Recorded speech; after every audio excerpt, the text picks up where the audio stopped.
Hello friends, welcome to GK mind game.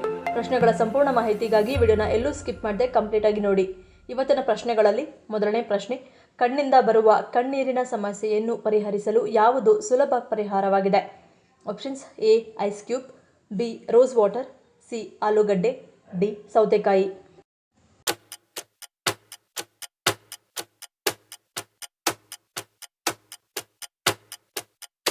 ಸರಿಯಾದ ಉತ್ತರ option C ಆಲೂಗಡ್ಡೆ.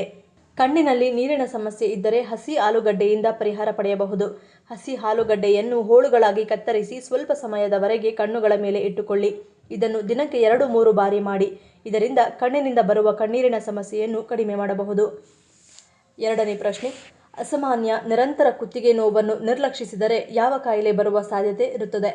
Options: A brain tumour, B ಬೆನ್ನು ಮೂಳೆ ಹಾನಿ, ಸಿ ಸ್ಟ್ರೋಕ್, ಡಿ ಮೆದುಳು ಹಾನಿ.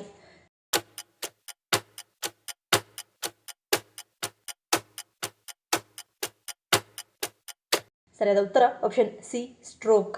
ಗರ್ಭಕಂಠದ ಅಪಧಮನಿಯ ಛೇದನದೊಂದಿಗೆ ಕುತ್ತಿಗೆ ನೋವು ಅಸಾಮಾನ್ಯ ನಿರಂತರ ಮತ್ತು ಆಗಾಗ್ಗೆ ತೀವ್ರವಾದ ತಲೆನೋವಿನೊಂದಿಗೆ ಇರುತ್ತದೆ. ಶೀರ್ಷಧಮನಿಯ ಕಣ್ಣೀರಿನಿಂದ ಕುತ್ತಿಗೆ ನೋವು ಹೆಚ್ಚಾಗಿ ಕತ್ತಿನ ಬದಿಯಲ್ಲಿ ಮತ್ತು ಕಣ್ಣೀರಿನ ಹೊರ ಮೂಲೆಯ ಕಡೆಗೆ ಹರಡುತ್ತದೆ. ಬೆನ್ನುಮೂಳೆಯ ಅಪಧಮನಿಯ ಕಣ್ಣೀರು ನಿಮ್ಮ ತಲೆಬುರುಡೆಯ ತಳದಲ್ಲಿ ಚೂಪಾದ ಏನೋ ಅಂಟಿಕೊಂಡಂತೆ ಅನಿಸಬಹುದು. ನೀವು ಅಂತಹ ನೋವನ್ನು ಅನುಭವಿಸಿದರೆ, ವಿಶೇಷವಾಗಿ ನೀವು ತಲೆ ತಿರುಗುವಿಕೆ, ಎರಡು ದೃಷ್ಟಿ, ಜರ್ಕಿ ಕಣ್ಣಿನ ಚಲನೆಗಳು, ನಡೆಯುವಾಗ ಅಸ್ಥಿರತೆ ಅಥವಾ ಅಸ್ಪಷ್ಟವಾದ ಮಾತಿನಂತಹ ಸ್ಟ್ರೋಕ್ ರೋಗಲಕ್ಷಣಗಳನ್ನು ಹೊಂದಿರುತ್ತದೆ. ಮೂರನೇ ಪ್ರಶ್ನೆ, ನಮ್ಮ ಜೀವಕೋಶಗಳ ಹೊರಪದರ ಮತ್ತು ಮೆದುಳಿನ ಜೀವಕೋಶಗಳ ಕಾರ್ಯನಿರ್ವಹಣೆಗೆ ಅಗತ್ಯವಾಗಿ ಬೇಕಾಗಿರುವುದು ಯಾವುದು? Options: A omega 3, B vitamin D, C ನೀರು, ಡಿ ಪ್ಲಾಸ್ಮಾ.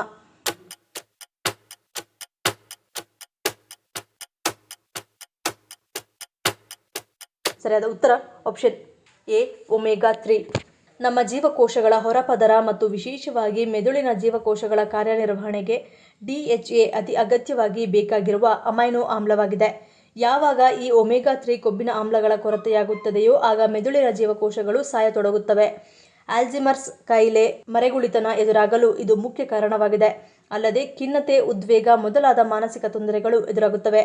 ಆಹಾರದಲ್ಲಿ ಒಮೆಗಾ 3 ಕೊಬ್ಬಿನ ಆಮ್ಲಗಳಿದ್ದಷ್ಟು ಮೆದುಳಿನ ಆರೋಗ್ಯಕ್ಕೆ ಒಳ್ಳೆಯದು. ಕಡಲೆಡಿಗಳಲ್ಲಿ ಇವು ಸಮೃದ್ಧವಾಗಿವೆ ಹಾಗೂ ವಿಟಮಿನ್ B12 ನಂತಹ ಇತರ ಪೋಷಕಾಂಶಗಳು ಇವೆ. ಈ ಪೋಷಕಾಂಶದ ಕೊರತೆಯಿಂದಲೂ ಮೆದುಳಿಗೆ ಸಂಬಂಧಿಸಿದ ತೊಂದರೆಗಳು ಎದುರಾಗಬಹುದು. ನಾಲ್ಕನೇ ಪ್ರಶ್ನೆ, ಯಾವ ದೇಶವನ್ನು ಅನೇಕ ಜಲಗಳ ನಾಡು ಎಂದು ಕರೆಯಲಾಗುತ್ತದೆ? Options: A Bharat, B Sri Lanka, C Guyana, D Norway.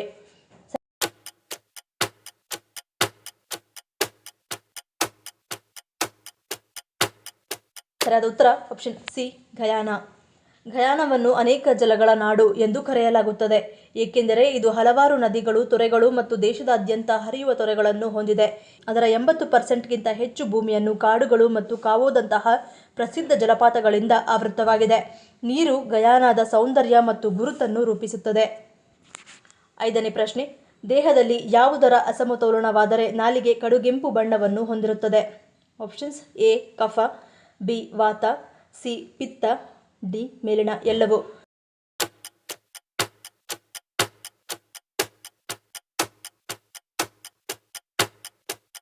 ಸರಿಯಾದ ಉತ್ತರ ಆಪ್ಷನ್ ಸಿ ಪಿತ್ತ. ದೇಹದಲ್ಲಿ ಪಿತ್ತಕಾರಕವಾದರೆ ಅಥವಾ ಪಿತ್ತದ ಅಸಮತೋಲನವಾದರೆ ನಾಲಿಗೆ ಕಡುಗೆಂಪು ಬಣ್ಣ, ನೀಲಿ ಅಥವಾ ಕಪ್ಪು ಬಣ್ಣಕ್ಕೆ ತಿರುಗುತ್ತದೆ. ಈ ಮೂಲಕ ದೇಹದಲ್ಲಿ ಪಿತ್ತ ಜಾಸ್ತಿಯಾಗಿದೆ ಎಂದು ಪತ್ತೆ ಮಾಡಬಹುದಾಗಿದೆ. ಸಾಮಾನ್ಯವಾಗಿ ಪಿತ್ತದ ಅಸಮತೋಲನವಾಗುವುದು ಹೆಚ್ಚು ಮಸಾಲೆ, ಹುಳಿ ಪದಾರ್ಥಗಳನ್ನು ಸೇವನೆ ಮಾಡಿದಾಗ. ಪಿತ್ತ ಜಾಸ್ತಿಯಾದಾಗ ತಲೆ ಸುತ್ತುವಿಕೆ, ವಾಕರಿಕೆ, ವಾಂತಿ, ಹೊಟ್ಟೆಯಲ್ಲಿ ತಳಮಳ ಸೇರಿದಂತೆ ತಲೆನೋವು ಕೂಡ ಕಾಣಿಸಿಕೊಳ್ಳುತ್ತದೆ.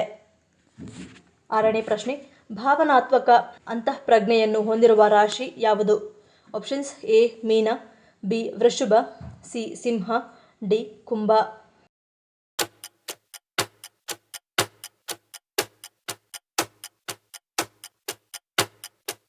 ಸರಿಯಾದ ಉತ್ತರ ಆಪ್ಷನ್ ಎ ಮೀನ. ಭಾವನಾತ್ಮಕ ಅಂತಃಪ್ರಜ್ಞೆ ಬಂದಾಗ ಮೀನರಾಶಿ ಪಟ್ಟಿಯಲ್ಲಿ ಟಾಪ್ 1ನೇ ಸ್ಥಾನದಲ್ಲಿರುತ್ತದೆ. ನೀರಿನ ಚಿಹ್ನೆಯಾಗಿರುವ ಮೀನ ಆಳವಾದ ಭಾವನೆಗಳು ಮತ್ತು ಭಾವನಾತ್ಮಕ ವಿಧಾನಗಳಿಗೆ ಹೆಸರುವಾಸಿಯಾಗಿದ್ದಾರೆ. ಮೀನರಾಶಿ ಬಲವಾದ ಅಂತಃಪ್ರಜ್ಞೆಯನ್ನು ಹೊಂದಿದ್ದು, ಅವರ ಸುತ್ತಲಿರುವ ಪ್ರತಿಯೊಬ್ಬರ ಆಂತರಿಕ ಭಾವನೆಗಳನ್ನು ಅವರು ಹೇಳದೆ ಅರ್ಥ ಮಾಡಿಕೊಳ್ಳುತ್ತಾರೆ. ಬೇರೆಯವರ ಮನಸ್ಸಿನಲ್ಲೇನಿದೆ ಎನ್ನುವುದನ್ನು ಸುಲಭವಾಗಿ ತಮ್ಮ ಸಿಕ್ಸ್ ಸೆನ್ಸ್ ಮೂಲಕ ಅರ್ಥೈಸಿಕೊಳ್ಳುತ್ತಾರೆ ಈ ರಾಶಿಯವರು. ಹೀಗಾಗಿ ಈ ಲಿಸ್ಟ್ನಲ್ಲಿ ಇವರು ಮೊದಲಿಗರಾಗಿ ನಿಲ್ಲುತ್ತಾರೆ. 7ನೇ ಪ್ರಶ್ನೆ, ಹೆಚ್ಚಾಗಿ ಚಳಿಗಾಲದಲ್ಲಿ ಹಾವುಗಳು ಕಾಣಿಸಿಕೊಳ್ಳದೆ ಇರಲು ಕಾರಣವೇನು? ಆಪ್ಷನ್ಸ್: ಎ, ಶೀತ ವಾತಾವರಣ, ಬಿ, ಸಂತಾನೋತ್ಪತ್ತಿ, ಸಿ, ಆಹಾರ ಶೇಖರಣೆ, ಡಿ, ಮೇಲಿನ ಎಲ್ಲವೂ.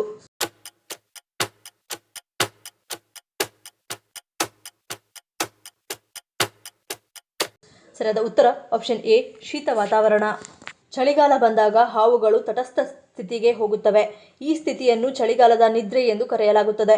ಈ ಸ್ಥಿತಿಯಲ್ಲಿ ಹಾವುಗಳು ಹಸಿವು ಅಥವಾ ಬಿಸಿಲಿನಿಂದ ಅಗತ್ಯವಿದ್ದಾಗ ಮಾತ್ರ ಅವು ಕಾಣಿಸಿಕೊಳ್ಳುತ್ತವೆ. ಇಲ್ಲದಿದ್ದರೆ ಅವು ನಿದ್ರೆಯಲ್ಲಿಯೇ ದಿನ ಕಳೆಯುತ್ತವೆ. ಚಳಿಗಾಲದಲ್ಲಿ ಹಾವುಗಳು ನಿರಂತರವಾಗಿ 3 ರಿಂದ 4 ತಿಂಗಳು ತಟಸ್ಥವಾಗಿರುತ್ತವೆ. ಈ ಸಮಯದಲ್ಲಿ ಹಾವುಗಳು ಸುರಕ್ಷಿತ ಸ್ಥಳವನ್ನು ಆಯ್ಕೆ ಮಾಡಿಕೊಂಡು ಅಲ್ಲಿ ವಾಸಿಸುತ್ತವೆ.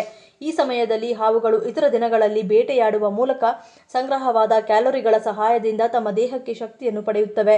ಇದು ಅವರ ದೇಹದಲ್ಲಿ ಸಂಗ್ರಹವಾದ ಕೊಬ್ಬನ್ನು ಸಹ ಕಡಿಮೆ ಮಾಡುತ್ತದೆ. ಹಾವುಗಳು ಬೇಟೆಗೆ ಹೋದಾಗ ಅವುಗಳ ದೇಹದ ಚುರುಕುತನ ಹೆಚ್ಚಾಗುತ್ತದೆ. ತಟಸ್ಥ ಸಮಯದಲ್ಲಿ ಹಾವುಗಳು ಸೂರ್ಯನ ಬೆಳಕನ್ನು ಸ್ವೀಕರಿಸಲು ಮಾತ್ರ ಓಡಾಡುತ್ತವೆ. ಇತರ ಸಮಯಗಳಲ್ಲಿ ಹಾವುಗಳು ಸಂಪೂರ್ಣವಾಗಿ ನಿದ್ರಿಸುತ್ತವೆ. 8ನೇ ಪ್ರಶ್ನೆ, ಯಾವುದು ಕಣ್ಣಿನ ಬೆಳವಣಿಗೆ ಮತ್ತು ಆರೋಗ್ಯಕರ ದೃಷ್ಟಿಯಲ್ಲಿ ಪ್ರಮುಖ ಪಾತ್ರವನ್ನು ವಹಿಸುತ್ತದೆ? ಆಪ್ಷನ್ಸ್: ಎ, ತಲೆಮಾಂಸ, ಬಿ, ಮೊಟ್ಟೆಯ ಹಳದಿ ಭಾಗ, ಸಿ, ಬಾಳೆದಿಂಡು, ಡಿ, ಅಣಬೆ.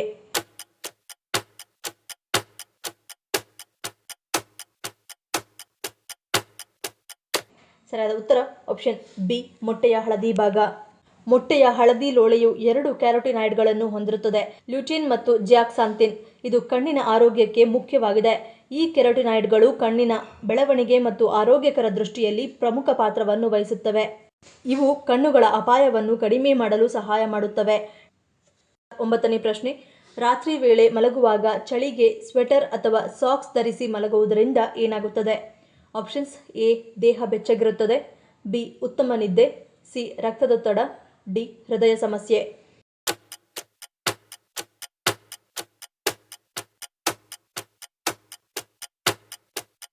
ಸರಿಯಾದ ಉತ್ತರ ಆಪ್ಷನ್ ಸಿ ಮತ್ತು ಡಿ. ಸ್ವೆಟರ್ ಧರಿಸಿ ಮಲಗುವುದರಿಂದ ರಾತ್ರಿ ವೇಳೆ ಬೆವರಲು ಕಾರಣವಾಗುತ್ತದೆ. ಇದು ರಕ್ತದೊತ್ತಡ ಮೇಲೆ ನೇರ ಪರಿಣಾಮವನ್ನು ಬೀರುತ್ತದೆ. ಅಷ್ಟೇ ಅಲ್ಲ, ಹೃದಯದ ಆರೋಗ್ಯಕ್ಕೂ ಇದು ಉತ್ತಮವಲ್ಲ. ಸ್ವೆಟರ್ ಧರಿಸಿ ಮಲಗುವುದರಿಂದ ದೇಹದ ಉಷ್ಣತೆಯು ಕೆಲವೊಮ್ಮೆ ಗಮನಾರ್ಹವಾಗಿ ಹೆಚ್ಚಾಗುತ್ತದೆ. ಇದರಿಂದ ಹೃದ್ರೋಗದ ಅಪಾಯವೂ ಹೆಚ್ಚಾಗುತ್ತದೆ. ಹೀಗಾಗಿ ಸ್ವೆಟರ್ ಬದಲಿಗೆ ಪೂರ್ಣ ತೋಳಿನ ಸಾಮಾನ್ಯ ಉಡುಪುಗಳನ್ನು ಧರಿಸುವುದು ಉತ್ತಮ. ಇನ್ನು ಸಾಕ್ಸ್ಗಳನ್ನು ಧರಿಸಿ ಮಲಗುವುದರಿಂದ ಅವು ಬಿಗಿಯಾಗಿದ್ದರೆ ರಕ್ತ ಪರಿಚಲನೆಯನ್ನು ನಿಧಾನಗೊಳಿಸಬಹುದು. ಇದಲ್ಲದೆ ಸಾಕ್ಸ್ ಧರಿಸಿ ಮಲಗುವುದು ಹೃದಯದ ಆರೋಗ್ಯಕ್ಕೂ ಅಪಾಯಕಾರಿಯಾಗಿದೆ. ಬಿಗಿಯಾದ ಸಾಕ್ಸ್ ಧರಿಸಿ ಮಲಗಿದಾಗ ಅದು ಪಾದಗಳ ನರಗಳ ಮೇಲೆ ಒತ್ತಡವನ್ನು ಬೀರುತ್ತದೆ. ಈ ಕಾರಣದಿಂದಾಗಿ ರಕ್ತವನ್ನು ಪಂಪ್ ಮಾಡುವಾಗ ಹೃದಯವು ಹೆಚ್ಚು ಕೆಲಸ ಮಾಡಬೇಕಾಗುತ್ತದೆ. ಕೆಲವೊಮ್ಮೆ ಉಸಿರಾಟದ ತೊಂದರೆ ಮತ್ತು ಚಡಪಡಿಕೆ ಉಂಟಾಗಬಹುದು. ಹೀಗಾಗಿ ಸಾಕ್ಸ್ ಧರಿಸಿ ಮಲಗುವಾಗ ಹಗುರ ಅಥವಾ ಸಡಿಲವಾದ ಬಟ್ಟೆ ಮತ್ತು ಸಾಕ್ಸ್ ಧರಿಸಿ ಮಲಗುವುದು ಉತ್ತಮ. 10ನೇ ಪ್ರಶ್ನೆ, ಹಾವಿನ ವಿವಿಧ ಭಕ್ಷ್ಯಗಳ ರೆಸ್ಟೋರೆಂಟ್ಗಳನ್ನು ಹೊಂದಿರುವ ದೇಶ ಯಾವುದು? Options: A, Bangladesh, B, China, C, Vietnam, D, Japan.